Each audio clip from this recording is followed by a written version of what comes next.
Hi. Hey, Russ here. Welcome back to my shop. I want to talk today about my bandsaw setup.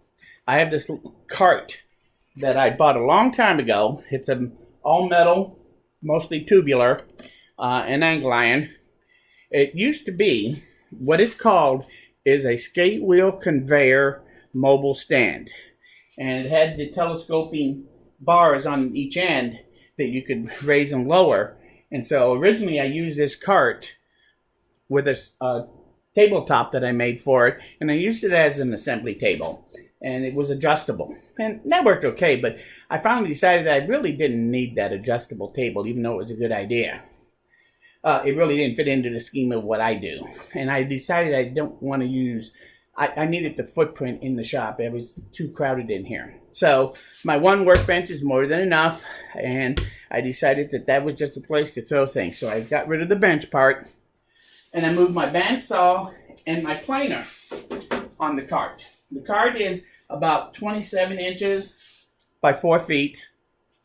And the bandsaw sits at this end with the infeed right here, and I built an outfeed table to extend out to the other end. So I got about 44 inches of outfeed support now on my bandsaw. So longer boards, much easier.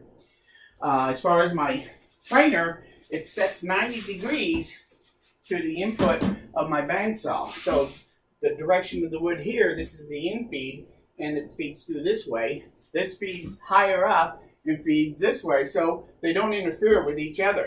But yet it folds up so that the footprint is only the size of the cart. It's on wheels, so I actually can move this very easily, which I like. Sometimes I can roll it outside if I'm doing a lot of smaller logs, and I just want to cut them up. I don't need to use the chainsaw. I'll be able to set this up and roll it out there and use it. Now, the only problem with these two machines is they do create a lot of chips, as you might guess. You probably know. You've been experiencing it. But anyway, so I decided that it should be on its own chip collection because my dust collection is over there in that end of the building, and I have the hose that I move from place to place. So this was kind of far away, and especially if I go outside with it, and I didn't want to make this mess outside. So what I did was I bought at a garage sale this Jet 1 horsepower double bag dust collector, and I took it off the stand that it was on, and I built this platform that pivots, so I can pivot it out here to use it. The upper bag is here. When I turn it on, it just whoop, and it works. Collects the chips real easily. I can tell when the bag gets full pretty quick, and it's easy to empty from this height.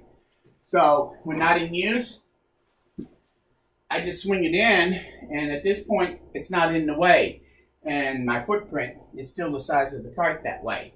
I can use most of the time, I can actually use this end and use it without having to even pull this out.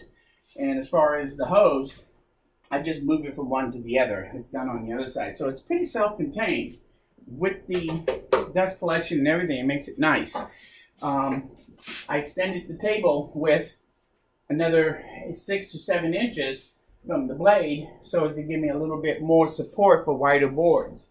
And then on the infeed, I put this long board here to give me support on the infeed, and I can helps me hold a wider piece up on here for support as I'm pushing it through. And once it hits the outfeed, then I get real good stability holding it.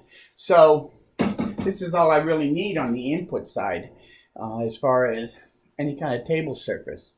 I'm probably going to put a pop-up table for the outfeed so I can extend how long the board I put through it before it falls off.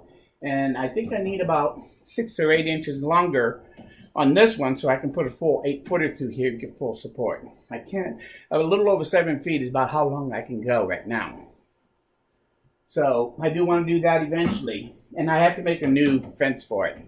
When I put this table on here, the fence I used to have clamped, but now I can't do it that way. So I'll design something new and put it on there, no big deal.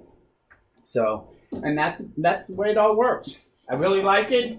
Most of the time when not in use, I just keep it right in here, and keep it plugged in over in the corner. And that way I can step up here and use this instantly, because I use the bandsaw for a lot of quick, simple cuts. And so it makes it convenient for that sort of thing. It's by the door, so if I want to do something outside or bring something in from outside and cut it, I can do that pretty easily. So this is the way I set it up. I really like it. Very convenient. Anyway, I want to appreciate you stopping by. I wanted to let you know that. And if you have any comments about this, any suggestions or any comparisons to yours, let me know. I'd be more than interested in it. And if you like this video, please say so. And thanks for stopping by. And oh, make sure you come back again. There's going to be lots more before we're done. Oh, one more thing before I go. I just want to tell you a quick humorous story. When I have 3 boys, when they were growing up, when they became teenagers, they had a lot of the same characteristics that all teenagers do on some of it. One of the things they all 3 went through was the phase of sitting on the couch watching TV constantly. Anyway, I used to always tease them. First one, then the next one, as they got to that age, I could tease them about being a couch potato. Because all they do is lay on the couch watching TV. And I used to tease them and ask them, say, couch potato, what do you do on your day off? And finally, one kid, he looked back at me and says, Dad, I never take a day off. I love my job. So anyway, that was the end of that. Well, the other day he came in and he was talking to me. And he told me, he says, you're out in your shop 7 days a week, aren't you? And I go, yeah.